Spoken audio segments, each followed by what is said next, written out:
tan, pues, calientitos, pero también tan preocupantes. Doctora, ¿cómo está? Muy buenas noches, gracias por estar en este espacio. Pues aquí estoy lista para compartir, digamos, exorcizar algunos miedos, pero aquí con ustedes creo que va a ser mucho más fácil entre todos decir algunas cosas y hilar algunos puntos. Así es, muchas gracias, doctora. Profesor Lalo González, mi querido Lalo, ¿cómo estás? Muy buenas noches. Pues aquí ya con estas temáticas bien, pues de último momento. Así es, ¿qué tal? Buenas noches, Adriana, Leticia. Pues sí, con Donald Trump, pues todos los días, ahora sí que todos los días comienzan en cero, porque habrá que ver con qué ocurrencia se levanta, y aquí ya te lo he dicho en varias ocasiones, pues la verdad es que dice muchos disparates que me parece que están muy alejados de, no solo de la realidad, sino de lo que realmente podría llevar a cabo. Así es, Lalo. Pues empecemos, doctora Calderón. Bueno, quizá yo siempre soy muy alarmista. Bueno, vemos muchos frentes abiertos y por acá también Lalo ya nos decía que a lo mejor tantos frentes abiertos no le iba a dar el día, además que el primer día había dicho que iba a hacer tantas cosas, pero pues empieza a abrir antes de tomar posesión frentes. Parecía quizá que iba a privilegiar ciertos temas y parece que está haciendo una entrada pues bastante ruidosa. ¿Cómo vio estos discursos? Porque parece que disparó para todos lados.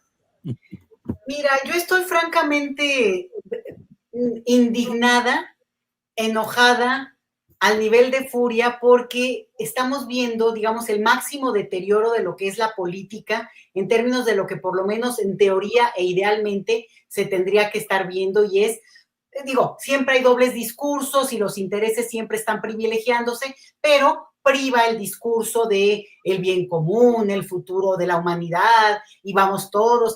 Y lo que estamos viendo aquí es un discurso del siglo XIX con una pretensión de expansionismo territorial totalmente fuera de lugar, porque en realidad Estados Unidos sí vaya que se expandió territorialmente, pero después pasó por otras etapas, entre las cuales, bueno, ahora sí que hay un imperialismo cultural del que todos somos víctimas y que compartimos esos valores que Estados Unidos ha impuesto a nuestras sociedades, lo que se llama la McDonaldización, a todo el planeta, y por tanto hay referentes culturales que ellos lograron imponer, y ese era el gran éxito que permitía también doblegar a las sociedades sin siquiera tocarlas, ¿no? En el sentido de este tipo de bravuconerías. Entonces, el discurso que Donald Trump tiene ahora sí está como muy fuera de momento histórico y muy fuera, digamos, de sus propias posibilidades, incluso legalmente hablando al interior de Estados Unidos, aunque tenga la mayoría en las cámaras, digamos, hay un debate que pues prevalece en tanto prevalezca la democracia en ese país.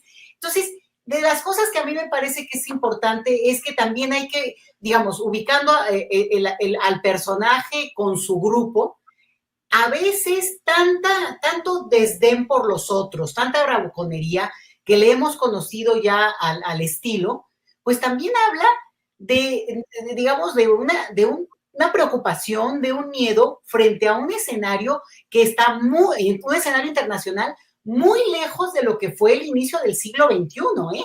Hoy por hoy, digamos, hay otros actores ya como mucho más desarrollados, toda una generación de China que se sacrificó en términos de una maquiladora, de que trabajo maquilador de muy bajo salario, de una explotación tremenda, pero China callados, fueron avanzando al momento que tienen hoy, con también muchos problemas. Entonces, son adversarios que realmente están como en el nivel de Donald Trump. Y otro elemento que no quiero dejar de señalar, el hecho de que a veces frente a pegarle a tantos, como a la piñata, ¿no? Como si estuviera tapado de los ojos, pegándole tanto a la piñata, habla de muy poca capacidad, digo, de él y de sus asesores, pero en todo caso hay que tomarlo nosotros como una ventaja para nosotros, y es, si solo fuera México, la preocupación es enorme, y es enorme, Adriana, es enorme, pero cuando dice Panamá, Canadá,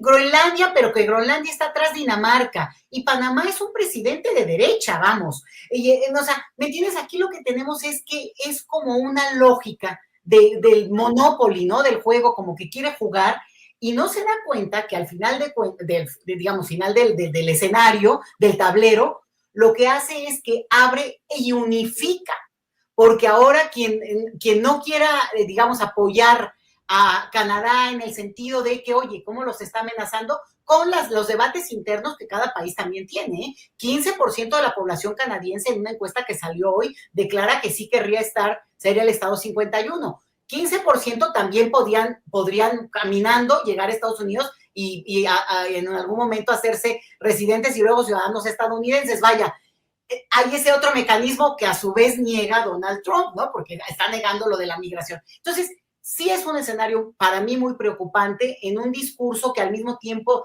tiene tantas caras y desde varias partes, pero yo creo que hay que sí tomarlo con las debilidades que al mismo tiempo presenta, a pesar de digamos, la capacidad que tiene para decir una cantidad de cosas que realmente el mundo entero está ahorita hablando de esto.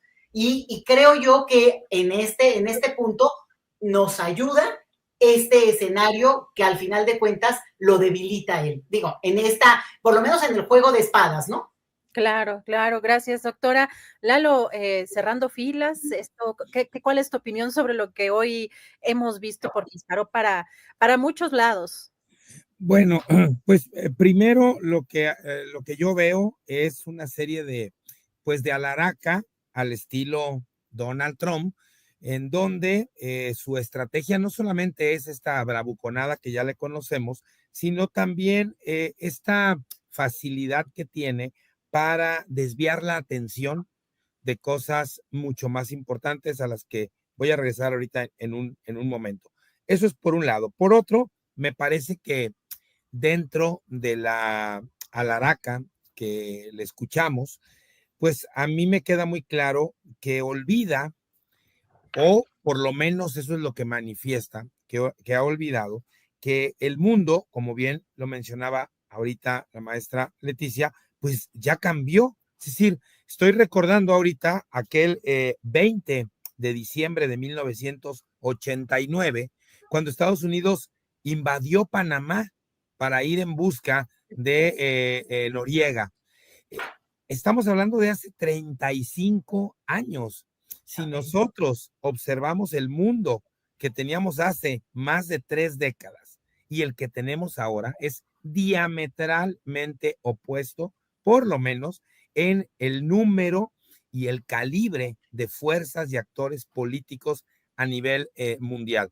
Es decir, si Donald Trump está pensando, porque incluso lo dijo hoy mismo, que no desechaba la posibilidad de usar la fuerza para quedarse con Panamá.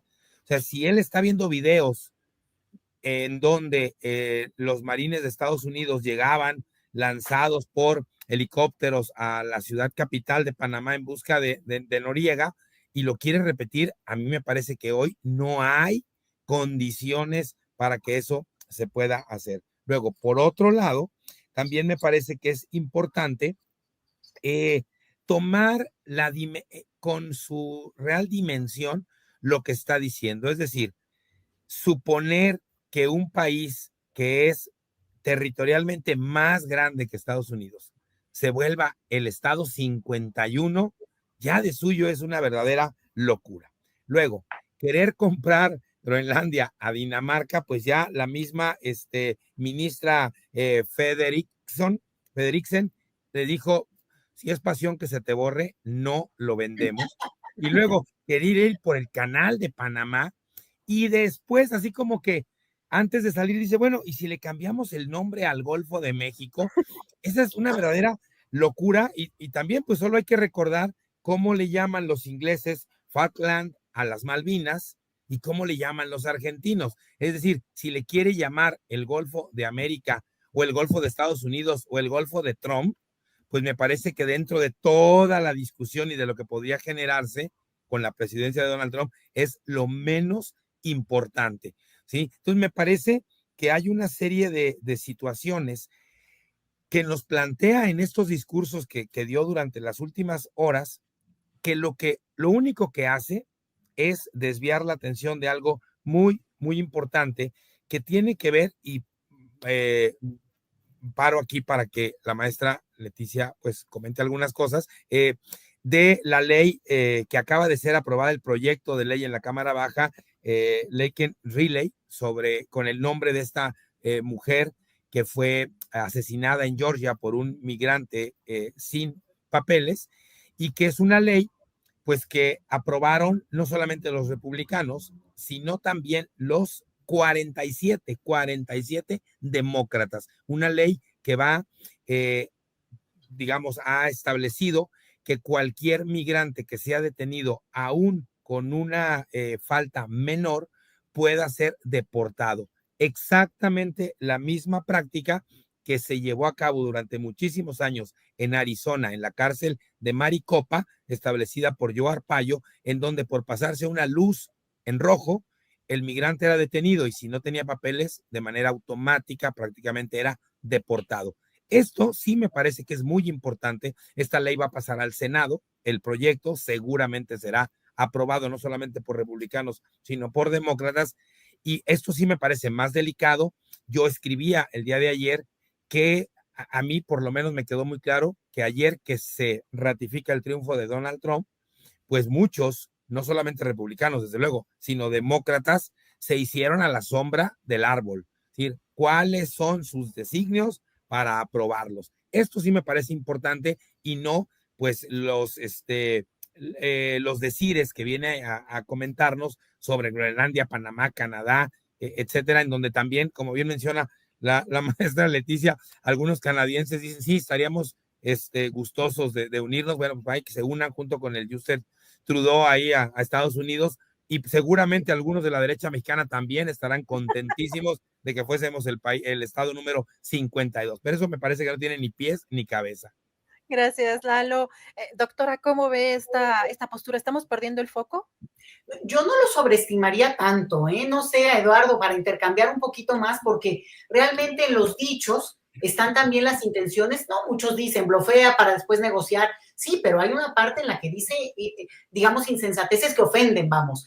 O sea, es como lo que no respeta. Digo, ahí sí te diría que a nadie.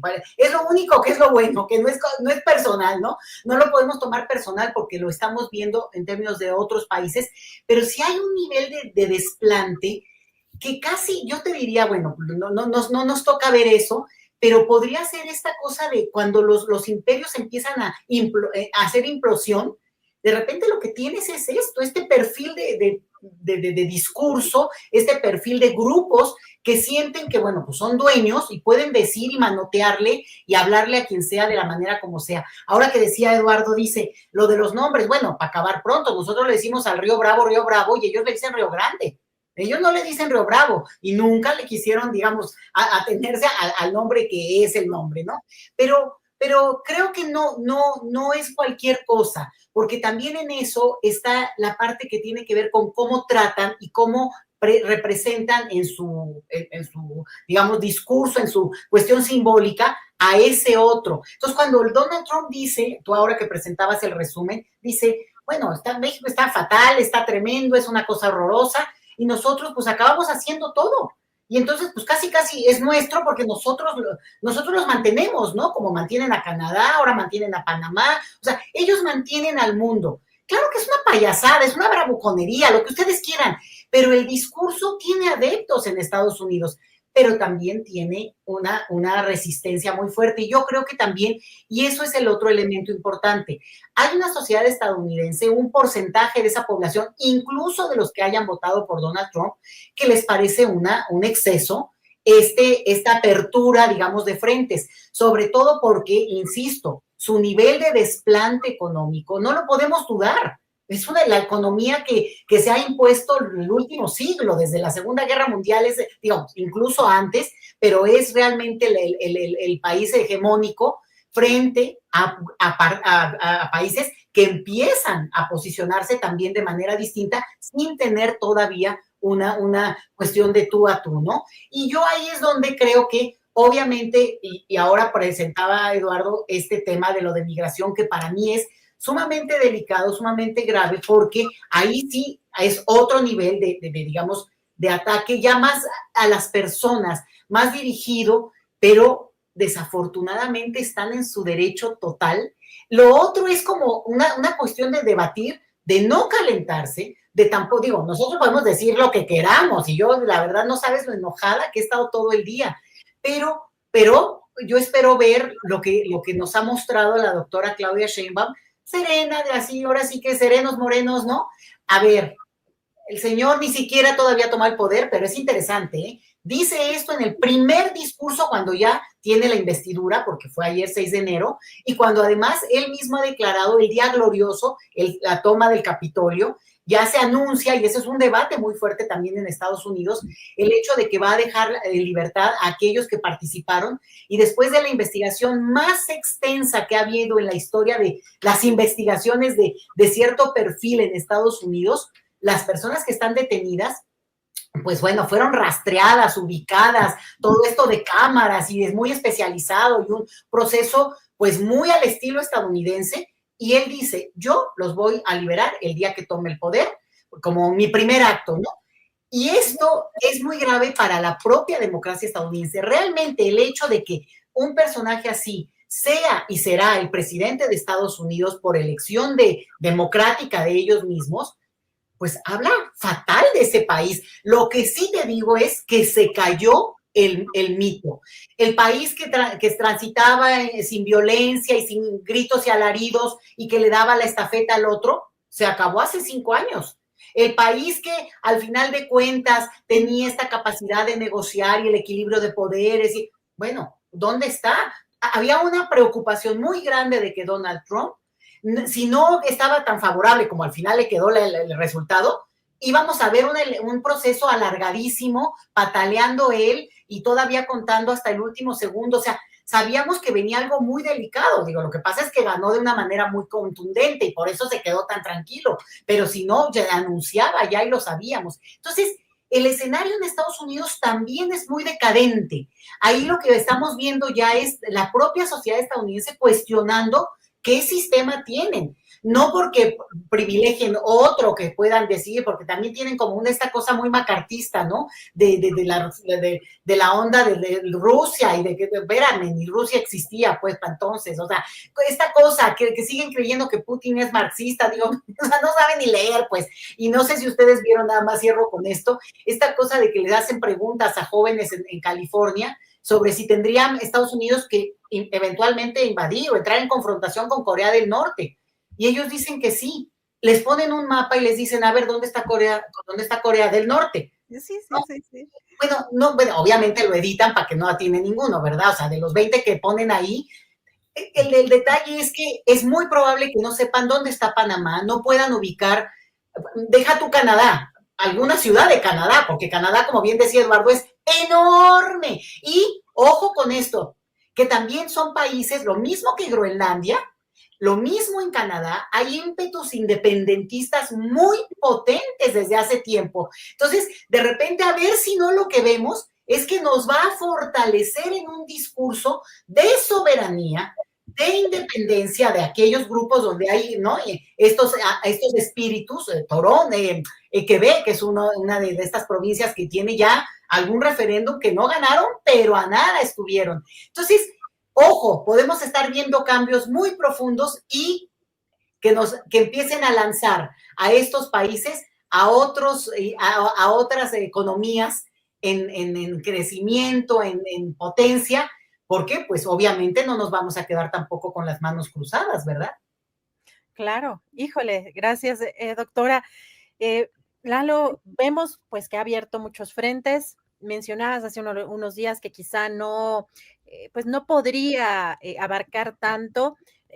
La amenaza al Medio Oriente, sobre todo, que llama mucho la atención de desatar el infierno, ¿no? De no llevarse a cabo este rescate de estas personas secuestradas por Hamás, entre otras cosas, pero también hay algo de fondo en términos de las narrativas. Vemos que un Elon Musk está no solamente arropado y, bueno, apoyó económica y política y mediáticamente a Donald Trump, pero también ahora vemos a Meta con este personaje, Mark Zuckerberg.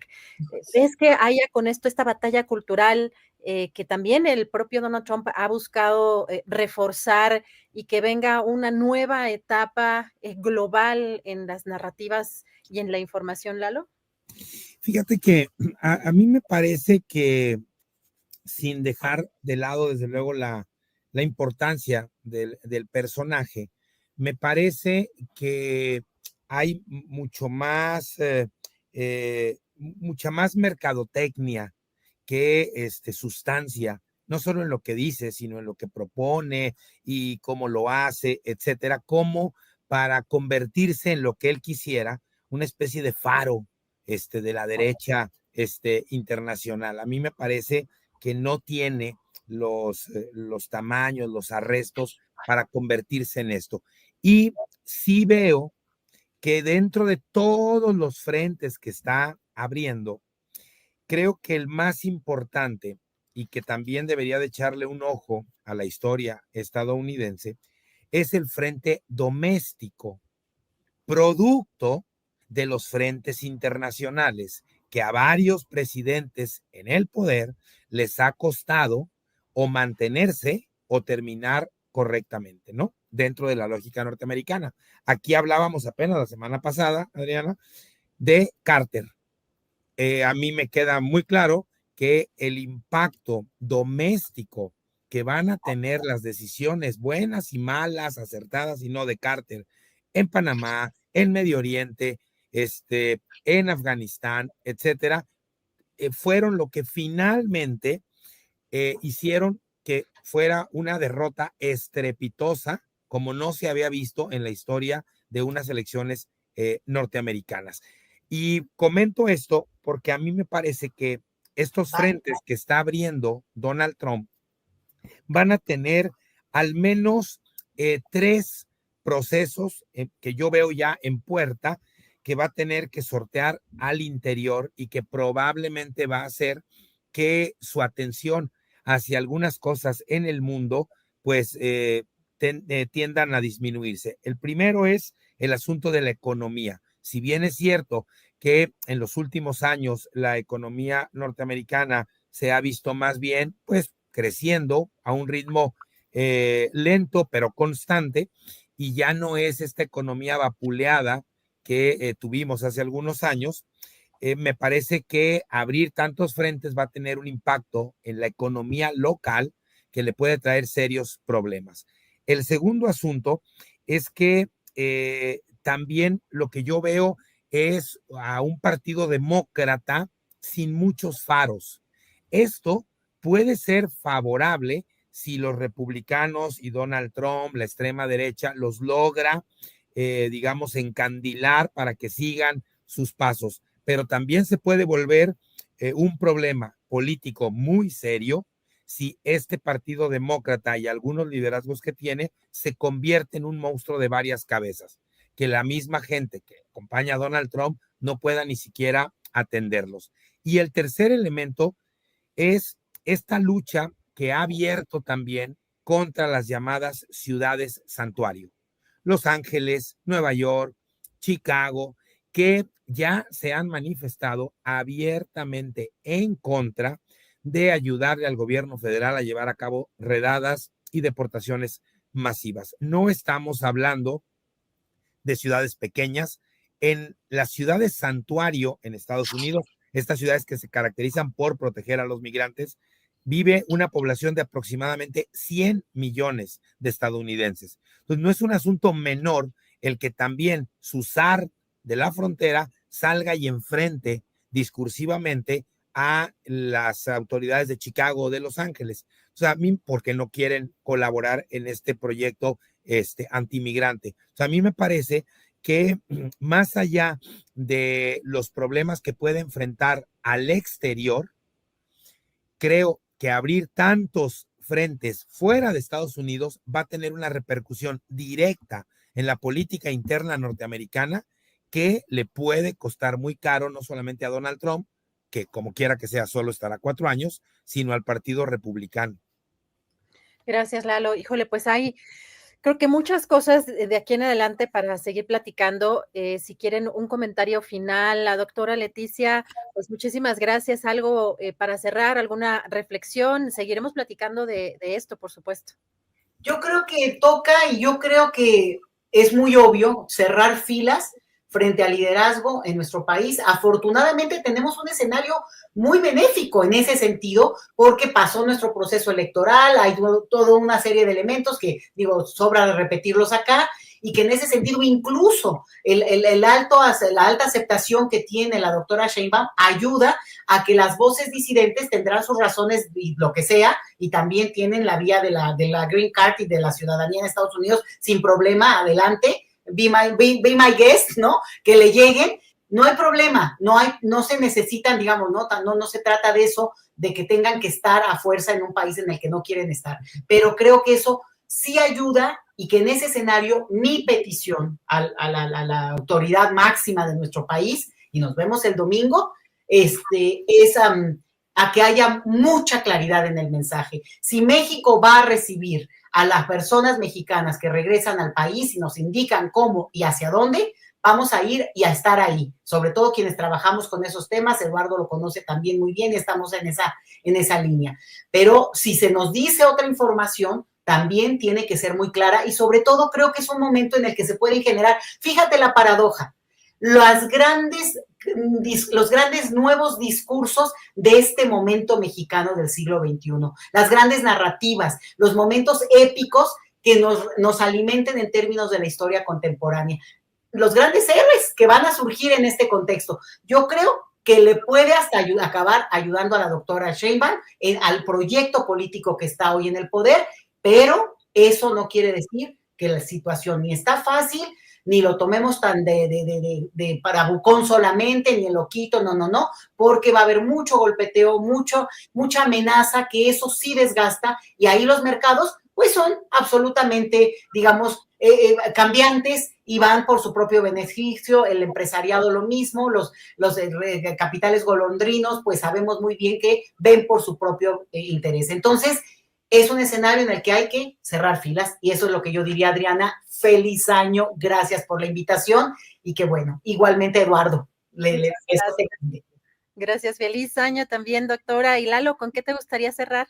Pues solo comentar que si hacemos un recorrido histórico sobre los momentos más complejos que hemos tenido como nación frente a Estados Unidos, pues podemos darnos cuenta que la fortaleza, la dignidad, el respaldo, el apoyo que tiene el gobierno federal en estos momentos hace una condición muy diferente a la que pudo haber tenido López Portillo, Luis Echeverría, López Mateos, el mismo Porfirio Díaz, frente a las presiones insistentes de Estados Unidos bajo muchísimos escenarios. A mí me parece que en México, en este momento, el gobierno y una buena parte de la clase política en nuestro país, pues tiene los elementos suficientes para hacer frente de manera digna, soberana, independiente a el acecho que le gusta ejercer a Donald Trump. Hace no mucho, pues unas horas decía el secretario de Economía, Marcelo Ebrard, a Donald Trump lo vamos a enfrentar con inteligencia mexicana. Entonces yo creo que hay que ser muy inteligentes, tener la cabeza muy fría para poder torear pues todos los decires que va seguramente a decir con más fuerza a partir del 20 de enero.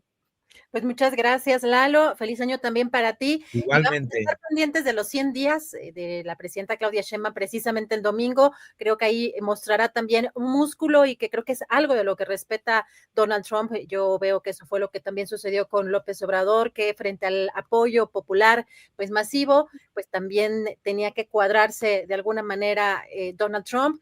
Y veremos qué sucede este domingo y sigamos platicando. Les mando muchos apapachos, doctora Leticia, mi querido Lalo, y sigamos platicando. Un abrazo a las dos, saludos, feliz año. Gracias. Los dos, un abrazo a todo el público también. Muchas gracias, claro que sí. Hasta pronto.